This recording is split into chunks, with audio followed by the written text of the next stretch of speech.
storms raging high, the waters around them were troubled at night. Fear filled their hearts, and they thought they would die. That they failed to remember that the Master was none. He spoke the words, and the winds all stood still. Even the waters. Talagang sobra pong kilala naman natin ang aming kapatid, mga minamahal ko na sobrang kulit. Pero totoo nga po, napakasaya.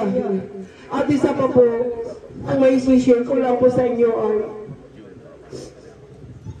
bali siya ang nag-share sa akin ng word of God. Kaya lahat. Ang sabi niya sa akin nung binisita namin nung first week ng August, at kaming magkakapatid. Dahil may sakit na siya noon. Oo, sabi niya, pupunta kami sa Bicol dahil malayo po kami. Inaasahan ko yun, mga minamahal, na kami po'y bibisitahin din. Ngunit ako na naman pala ang bumalik. Kuya, ako naman, sino ba si Kuya sa aming magkakapatid? Si Kuya ay napaka-protective. Kasi ang mga kapatid niya ay puro babae na magaganda.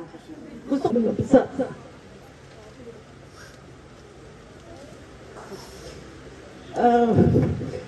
kaya ko lang isip kanya ng kapsat na ni Manong.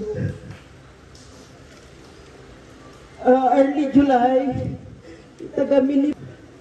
Yung kapatid namin dito, Manong bilang Manong ko siya, masabi ko rin Manong ko siya, tatang ko siya. Alam niyo po mga minamahal, year 1984, nasa kanya na pala kapatarangal para lang sa ating pinakamamahal. Praise the Lord. Maraming salamat sa ating pinakamamahal na Panginoon. Ay, ang aking bayaw, mga asawa ng aking kapatid ko, yung hindi pa nakakalam na minamahal, ating beloved sister-law. Ay, dalawa lang magkasama habang nagsisiring. At sabi ko pa, magkaplano pa po na pagsiring bago sa birthday mo. Pero nandiyan po, naghihina ka na. Pero papasalamat ako sa ating mga Panginoon Jesus. Nandiyan ka na po sa piling kasama ni Nana.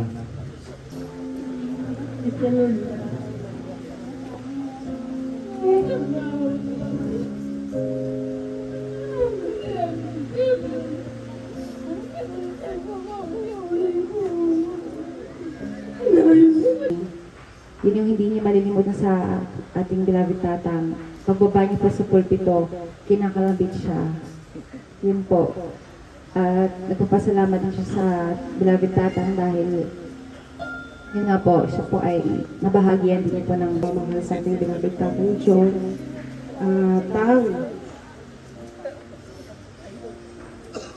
Nagsangsangit.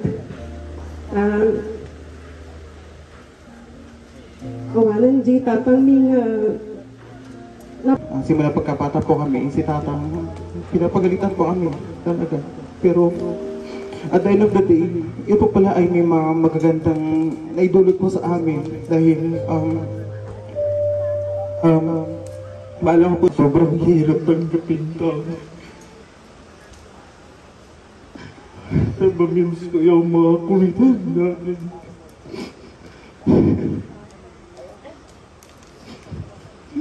Magaling sa ating regal ng Pastor, hallelujah, sa ating parents in the Lord, sa ating beloved children, hallelujah, sa inyo po mga minamahal, hallelujah, na ako'y nagpapasalamat sa ating dakilang Diyos na